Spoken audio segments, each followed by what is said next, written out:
Hello friends, welcome to Java Swing tutorial. Here we are going to look at JButton component.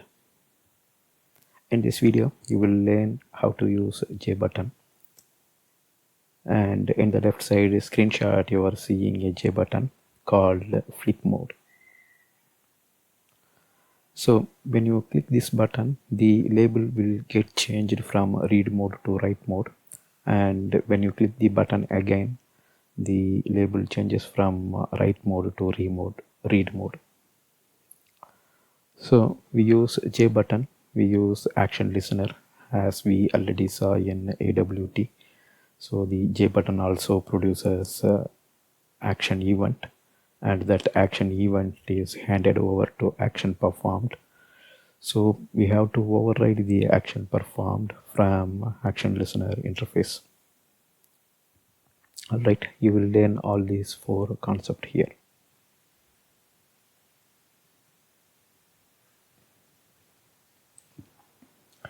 So you can watch AWT playlist if you want to know the basics, because a Swing is built on top of AWT.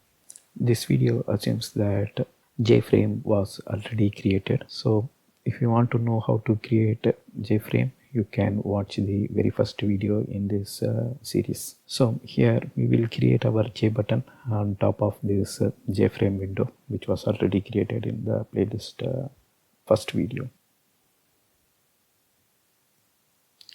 Now let us look at the basic concepts of Swing's JButton component.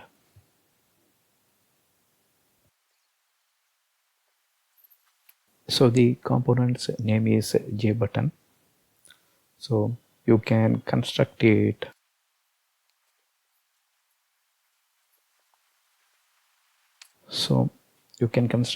using the single parameter constructor. So this is the most used constructor. So JButton, which accepts one parameter, you can pass a string, and that string represents the button caption. So if you want to create a OK button, then JButton within double quotes you will pass OK as the string, so the OK button will get created. So as usual, once the button is created, you can add it to the content pane.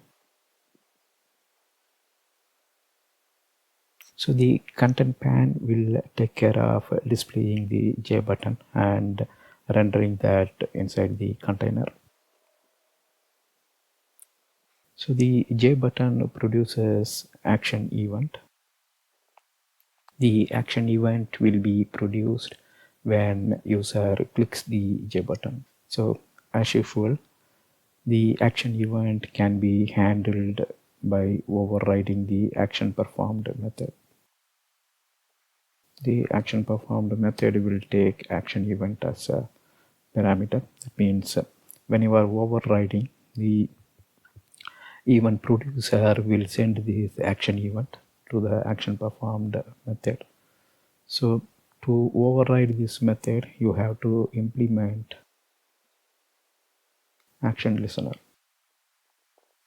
So that's all here. So you already saw the screenshot of the example. Now we will go to the demo and we will create that example. So you will see all this concept. First we will create the JButton. Then we will add that to the content pane. Finally, we will implement the action listener, and we will handle the action performed event. Let's go to the example. We'll go to Eclipse and we will create this example.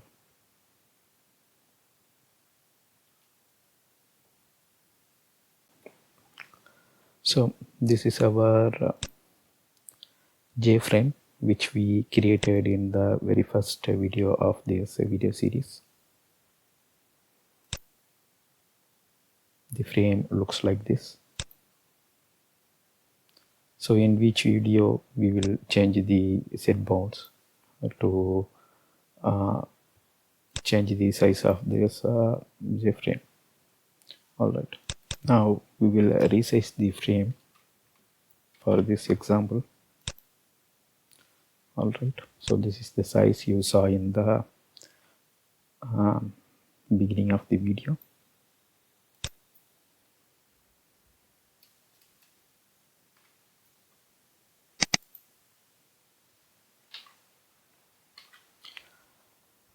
So here we are creating two control. One is JButton, and if you see here, the constructor takes a single argument, and we are giving the button caption as flip mode. Then we create a JLabel, and we are providing the caption as read mode.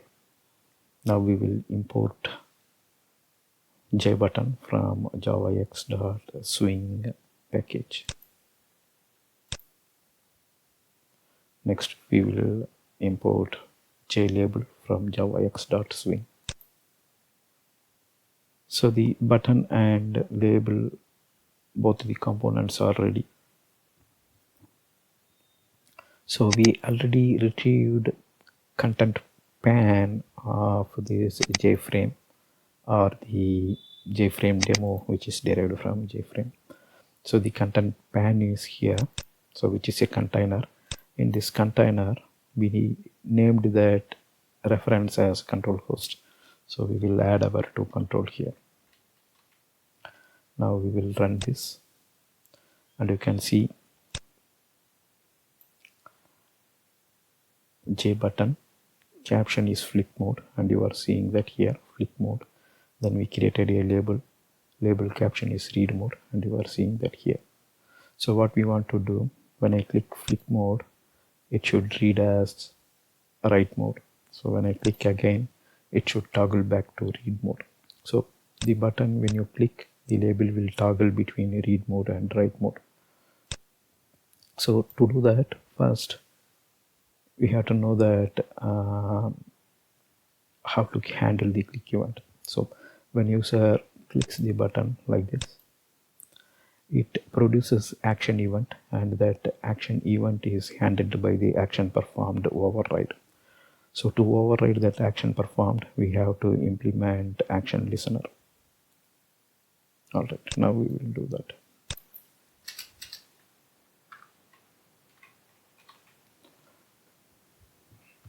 So towards the end of the AWT series, we saw how to use adapter class and anonymous inner class. So going forward in a Swing tutorial, we are going to use anonymous inner class, because that will be easy to implement, and we no need to use the implement keyword here and override the methods as a separate function. Here we will use anonymous inner class, then we will handle the action event. So to implement anonymous inner class, Eclipse will actually help you to provide the skeleton. From that skeleton code, or from the boilerplate code, you can simply write your business logic. So let's do that. First, what I'm doing, button.add action listener, then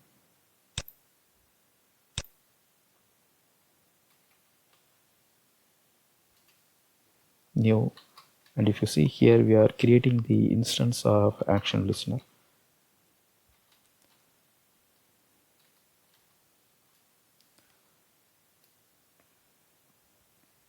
So let me hit enter.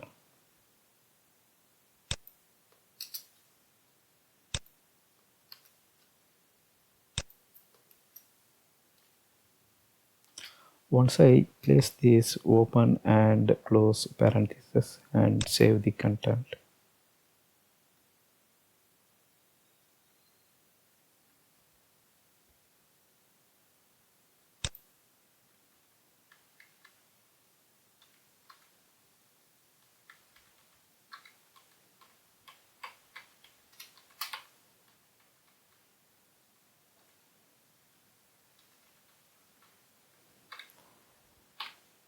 So it will be like this: add action listener.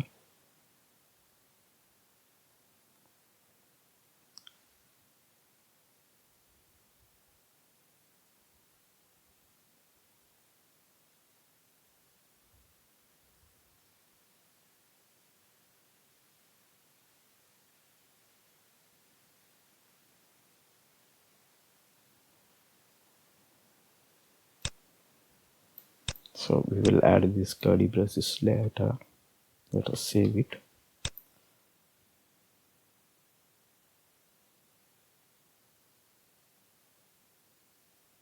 So I'm picking this option, change to action listener, java.awt.event. So I think I have a spell mistake previously. New action listener.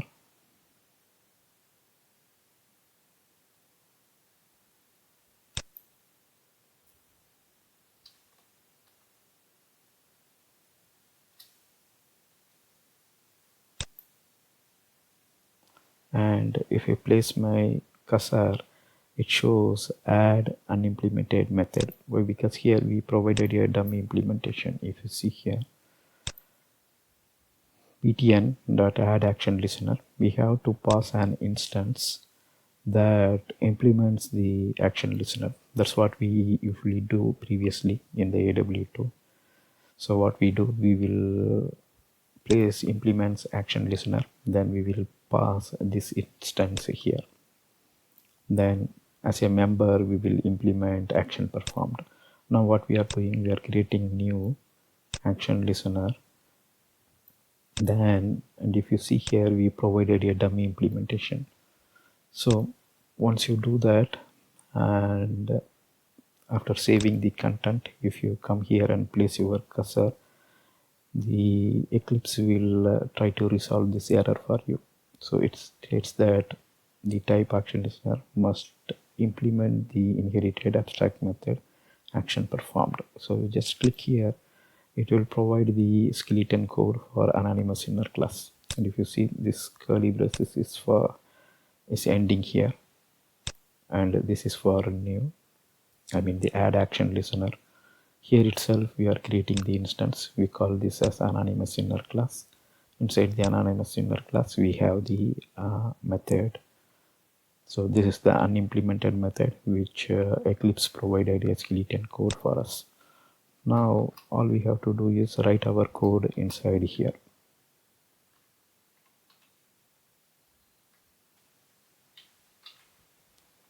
Here if you see, we are just making use of label.getText equals ignore case read mode. So if it is a read mode, then we are setting the label text as write mode. So otherwise we are setting it as a read mode. So that means the label text, here we are getting the get text of label. So the label text we are setting, we are alternating between write mode and read mode. So that's the logic we have written in the anonymous inner class of action performed. So the advantage of using the anonymous inner class is, if you see here, we no need to check event source. Why? Because button.addActionListener, here itself we are adding the listener, so we can directly make use of the action event. That's one thing. Second thing, if you see, we are using the label in the constructor itself.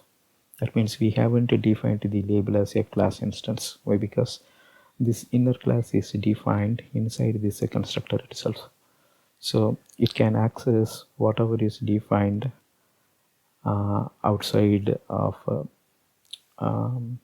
this action listener. So here we defined label, and that label we can access here as it is inner to this constructor. All right, now we will run this and test.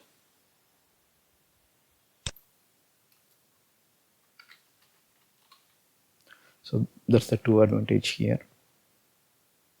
So if we have one more button, then the action listener is for that particular button. So this is btn1, and here we no need to check event source. And another one is, if it is btn2, we no need to check event source there. because we know that the code will run for that btn2. Now let's click here. You can see that the label changed to read mode, so it will flip between write and read mode. Alright, that's all here in this video. Thank you for watching. Bye.